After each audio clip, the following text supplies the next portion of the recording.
Call came on a Tuesday, which I remember because I had just gotten home from a double shift and my feet were still hurting when I picked up the phone. It was my aunt, my mother's older sister, the one who lived 2 states away and only called on birthdays and holidays. She wasn't calling about a birthday. "I need to tell you something," she said, "about your grandfather." I set down my keys. "Is he okay?" She went quiet for just a second too long. "He's alive." "But, honey, I drove past Meadowbrook last week, the place your mother put him." I stopped in to say hello. Another pause. "He didn't know I was coming." "Neither did your mother, I imagine." I waited. He was sitting in the hall in a wheelchair. They clearly hadn't bothered to move him out of all morning. There was food on his shirt. And when I asked the staff at the front desk when his last family visitor was, she stopped. "They had to look it up, sweetheart. They had to actually go check the log." I sat down on the floor right there in my entryway, didn't even make it to the couch. My grandfather, my mother's father, the man who taught me how to fish off the dot behind his house in rural Virginia, who used to save the crossword puzzle from the Sunday paper until I got there so we could do it together, had been sitting in a memory care facility outside Richmond for almost 8 months, and in those 8 months my mother had visited twice. My uncle, her brother, had visited once. I had not visited at all. I didn't even know the name of the place until that phone call. That's the part I'm still working through. That's the part that makes my hands go cold when I think about it too long. My grandfather's name is Edmund. He goes by Ed. He's 81 years old, and he still has a sense of humor that comes out of nowhere and lands like a punchline you didn't see coming. He was an engineer for 37 years. He built furniture in his garage on weekends. He coached Little League for 11 seasons even after his own kids were grown, just because no one else volunteered. He also has early-stage dementia. Some days are clear and sharp. Some days are not. My mother had used that diagnosis to move him into Meadowbrook without much of a fight from him, or from any of us. The story she told was that he couldn't live alone anymore, that it wasn't safe, that the facility was wonderful, warm, well-staffed. She had showed me a brochure once, glossy photos of people playing cards and doing watercolor painting, and I had nodded and said it sounded good and gone back to my own life. I was 28 years old and I didn't ask enough questions. That's on me. I know that now. After I got off the phone with my aunt, I sat on that floor for a long time. And then I looked up Meadowbrook Assisted Living and Memory Care on my phone, and I read the reviews, the real ones, the ones buried past the sponsored content, and my stomach turned. I drove to Richmond that Saturday. The facility was nicer looking than I expected from the outside. Clean landscaping, automatic doors, a receptionist who smiled and asked if I'd signed the visitor log. I hadn't. She slid it across the desk and I signed it, and I noticed without trying to that the last signature above mine in my grandfather's row was dated 6 weeks ago. One name. My mother's.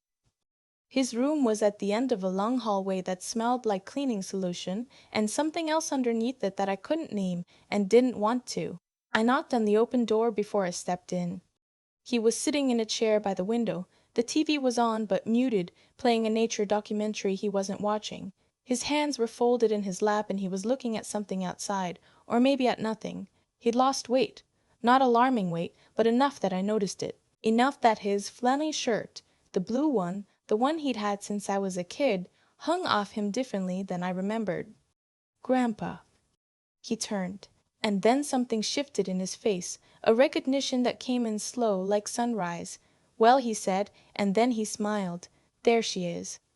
I crossed the room and hugged him, and I did not cry in front of him. I waited until I got to the parking lot for that. I started coming every 2 weeks, then every week. Richmond was about 2.5 hours from where I lived in Northern Virginia, so I would leave early on Saturday mornings with coffee and the crossword printed from the internet because newspapers cost money, and sometimes a bag of peanut butter crackers because he'd mentioned once, casually, that the snacks at Meadowbrook were mostly applesauce and things that didn't require chewing. Some Saturdays he knew me immediately. Some Saturdays it took a few minutes. Once or twice he looked at me with a polite uncertainty that broke something in me quietly, and I would just sit with him anyway and talk about the weather, about the birds outside the window, about nothing in particular, until something clicked and his eyes found me and he'd say, "Oh, There you are, I was wondering, like I'd only just stepped out of the room. About 5 weeks in, he said something that I'd been turning over in my mind ever since. We were doing the crossword, or I was doing it, and he was supervising and occasionally making suggestions that were wrong, but delivered with such confidence that I wrote them in pencil, when he set down the paper and looked at me with the kind of clarity that sometimes arrived without warning, like sunlight through a break in clouds. "Your mother's selling the house," he said. I looked up from the puzzle. "The house in Staunton." He nodded. His jaw was set in a way I recognized. He only made that face when he was trying to hold something in. "She brought papers. Last month, I think. Maybe the month before." He frowned slightly. "I didn't sign them." "Okay," I said carefully. "She wasn't happy about that." He looked back out the window. "She came back with your uncle. He wasn't happy either." I set the crossword down. "What kind of papers, Grandpa?" He was quiet for a moment. Something about the property. And something about— He stopped. Tapped his fingers against the arm of the chair once, twice. "Something about who makes decisions for me." He said it flatly, without drama. "When I can't. Power of attorney, or guardianship petition, or both." "Did you sign anything?" I asked. He looked at me with that sharp, unclouded gaze. "No," he said, "I did not." And then the clarity passed the way it always did, like a wave receding, and he picked up the crossword again and said, "Now what's a 7-letter word for stubborn? Because I think the answer might be your grandmother." I laughed because he needed me to laugh, but my hands were shaking under the table. I didn't sleep well that night. I lay in my apartment in the dark and I thought about my mother, about the woman who raised me, who packed my lunches and drove me to soccer practice and cried at my college graduation. I thought about who she was, and I thought about who she was becoming, or maybe who she had always been underneath it, and I did not like what I was looking at. My mother had always managed the family. That was the role she'd built for herself, and everyone had let her have it. She was organized and efficient, and she used those qualities like tools, or sometimes like weapons. She had managed my grandmother's death 2 years ago in a way that felt more like logistics than grief. She had handled the estate, the funeral, the sale of several pieces of furniture that had sentimental value to people who were not consulted. And now she was managing my grandfather. 2 weeks later I came to Meadowbrook on a Thursday instead of Saturday. I hadn't told anyone I was coming. When I turned the corner to his hallway, I heard voices. My mother's, and my uncle's. The door was 3/4 closed. I stopped outside it and I stood there and I listened. I am not ashamed of that. I had a feeling, and the feeling was right. "Just initial here and here," my mother was saying. Her voice had that particular tone she used when she was managing a situation. Patient on the surface, something harder underneath. "It's not complicated, Dad." "What does it mean?" His voice was slower than usual, heavier. "It means we can help take care of things. When things get harder, it's protection." "Protection for who?" he asked. My uncle made a sound, not a laugh exactly, something dismissive. "It's standard, Dad. Everyone does this." A pause. "I want to read it." "You can read it," my mother said with the particular warmth of someone who knows the other person won't retain what they've read. "Of course. Take your time." I pushed the door open.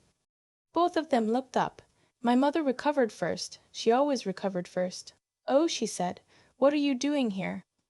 I looked past her to my grandfather. He was sitting in his usual chair. There was a folder of papers on the tray table in front of him.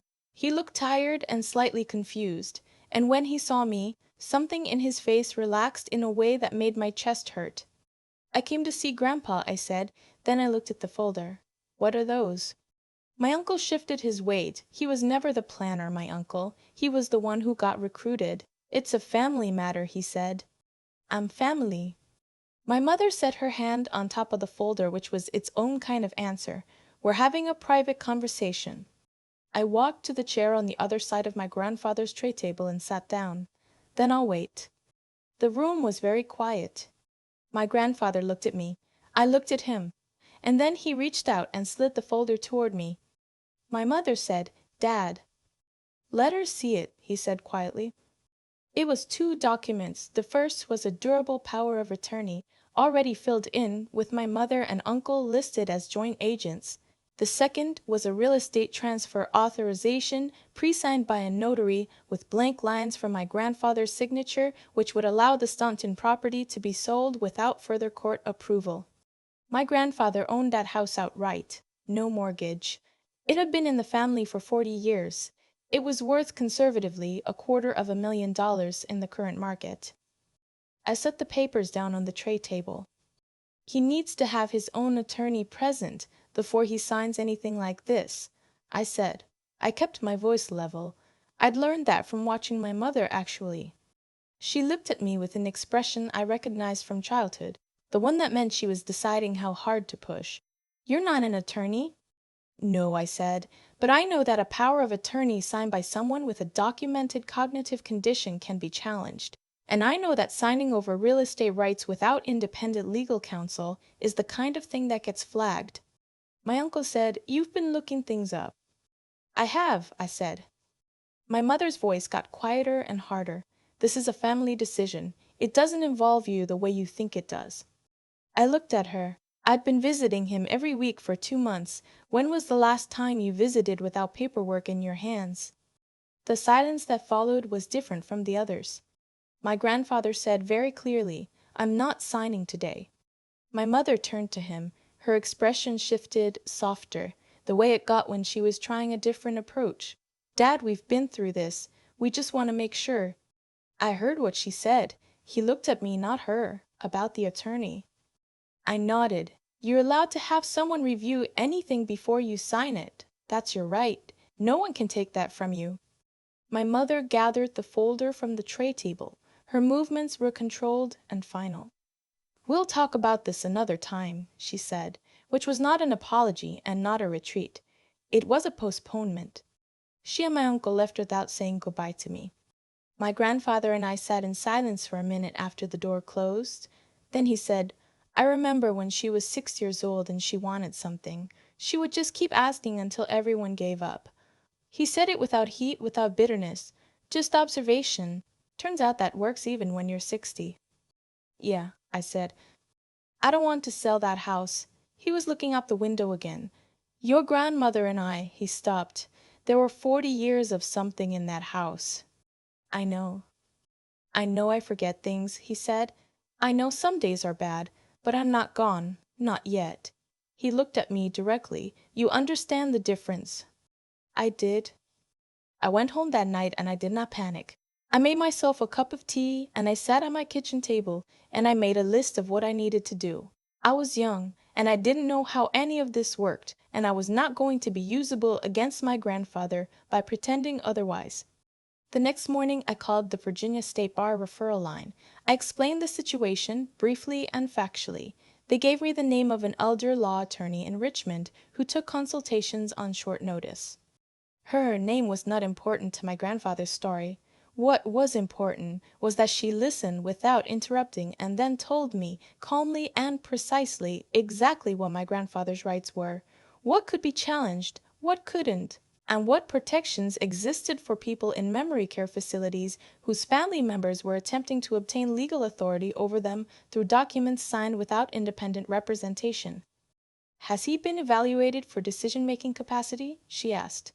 "Not recently," I said. "Not formally." "That's actually important," she said. "If there's no current formal assessment saying he lacks capacity, those documents are far weaker than your family might think." I drove back to Meadowbrook that Saturday. This time I wasn't alone. The attorney had given me the name of a patient advocate affiliated with the facility, someone who had the legal standing to be in the room during conversations about my grandfather's care and legal documents. He was a quiet man, mid-50s, with reading glasses he kept pushing up his nose. He came with me. My mother arrived 20 minutes after we did. She stopped in the doorway and looked at him and then at me, and her face did something complicated. "What is this?" she said. "This is someone who's here to make sure Grandpa's rights are protected," I said. "I'm his daughter." "I know," I said, "and he's still allowed to have someone in his corner who isn't." The advocate introduced himself. He explained his role in simple, neutral language. He was not accusatory. He was just present, and he knew what he was talking about. And my mother knew that he knew, and that changed the temperature in the room completely. She tried 3 different approaches over the next 40 minutes. The warm approach, this is just practical planning. We all want the same thing. The guilt approach, after everything I've done for this family. The authority approach, I have legal standing here, I'm his next of kin. The advocate responded to each one the same way, calmly, with references to Virginia code when appropriate, without raising his voice. My grandfather sat in his chair and watched all of it like a man who had been waiting a long time for someone to just say the quiet part out loud. Finally, my mother picked up her folder and looked at me. "You've made things very difficult," she said. I looked back at her. "Good." She left. The advocate filed a formal note with Meadowbrook's administration that day, flagging the situation and requesting that any future attempts to obtain my grandfather's signature on legal documents be logged and reported. He explained a process for a formal capacity evaluation, which my grandfather agreed to. He connected us with a legal aid organization that specialized in elder financial abuse cases. Within 2 weeks, my grandfather had his own attorney, a real one, not someone I found through a phone referral, but one who specialized in exactly this. She reviewed the power of attorney documents my mother had been trying to get signed and told my grandfather, in plain language, what they would have allowed. He listened. He nodded. He said, "Well, that explains some things." It took another 3 weeks for everything to be formally set up the way my grandfather wanted it. He couldn't undo what had already been done. The move to Meadowbrook, the decisions made before I started showing up, but he could control what happened from here. He updated his will with his own attorney present. He established a very specific, very limited power of attorney that did not include my mother or my uncle. He asked me to be the named emergency contact on his Meadowbrook file, replacing my mother. The day they changed the name on the form, the front desk receptionist, the same one who had watched me sign the visitor log 8 weeks earlier, looked up from her computer and said, "It's good that he has someone." It shouldn't be notable. It should just be how things are. But it was notable, and we both knew it. My mother called me once, after everything had been formalized. The conversation was short. She said I had interfered in something I didn't understand. I said I understood it fairly well. She said my grandfather's condition would progress, and then I'd see what she had been trying to do. I said maybe, but that he deserved to make his own choices as long as he was capable of making them. She said I was naive. She might be right about some things. I'm 29 years old and there's a lot I haven't had to navigate yet, but I don't think she's right about this. My grandfather is still at Meadowbrook. He's not thriving the way I'd wish for him. The facility is fine, not exceptional, and there are days when the dementia is heavier and the crossword sits untouched, and we just look at the birds outside the window together without talking. That happens more than it used to, but he knows I'm going to come, every Saturday, without paperwork. Last month, when I arrived, he was already awake and sitting up, and he had something on his tray table. Not a crossword, not a TV remote, not the remnants of breakfast. It was an envelope.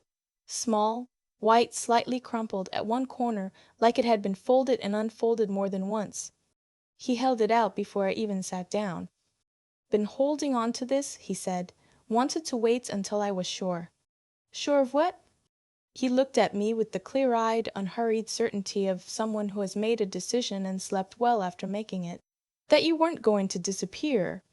I took the envelope. Inside was a handwritten letter, 2 pages, his handwriting, which was still good when he took his time, and a document I had to read twice before I understood what I was looking at. He had added me to the deed of the Staunton house. Not as a sole owner, not as a transaction. As a co-owner, with the right of survivorship and recognition of the letter used the phrase, continued presence and demonstrated care. I looked up at him. "Your grandmother would have wanted someone in that house who actually wanted to be there," he said, "not someone who wanted what it sold for." I didn't say anything for a minute because I couldn't. He waited. He was good at waiting. "I don't know what to do with that," I finally said. "You don't have to do anything with it right now," he told me. "It's just there, for when it matters." I folded the letter back up and put it in the envelope and held it in my hands and looked at the man sitting across from me, this 81-year-old man with food on his shirt and sharp eyes and 40 years of something in a house in Staunton, who had been sitting in this room long enough that the staff stopped really seeing him, who had been waiting quietly and without complaint for someone to show up not because they had to, but because they wanted to. He picked up the crossword from the side table. "Now," he said, clicking his pen, "I need a 6-letter word for trust." He looked up at me. "I think you might know this one." I keep thinking about that crossword puzzle. The one sitting untouched on the tray table the first Saturday his dementia was heavier than usual, when we just looked out the window together and didn't say much. I used to think showing up only mattered when someone knew you were there. I don't think that anymore. What happened with my grandfather and my mother isn't a story about a villain. That's the part that took me the longest to sit with. My mother didn't become someone cold overnight. She became someone who decided, slowly and quietly, that managing a situation was the same thing as caring about it. And once you make that trade, once you replace presence with paperwork, it's hard to find your way back. She never did. Not because she couldn't, but because she didn't try. That's the part that costs you, eventually. Not in some abstract moral accounting, but in real and specific ways. In a change deed, in a name removed from an emergency contact form, in a granddaughter sitting across from her grandfather every Saturday while she wasn't. What I learned about myself through all of this is harder to put into words. I was not a brave person when this started. I was a tired person who got a phone call on a Tuesday and felt guilty enough to drive to Richmond. That's the honest version.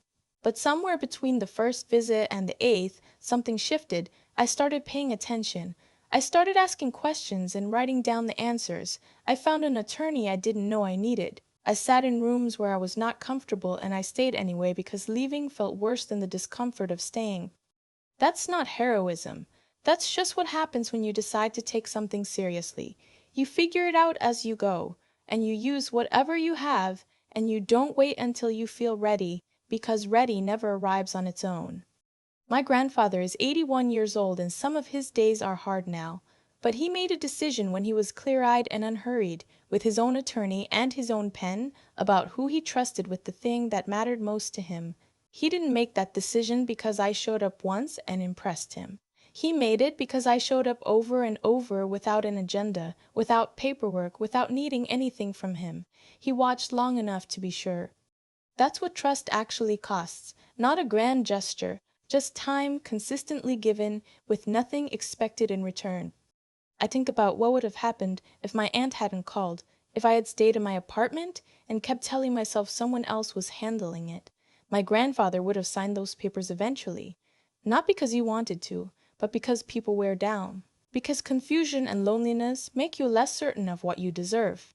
And the people trying to get that signature would have walked out with everything they came for and called it family.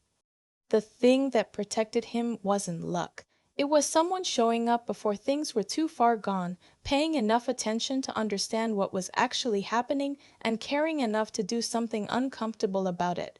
Those three things together, not one without the others. I'm not sure I was the right person for it, but I was the person who was there. And sometimes that's the whole job.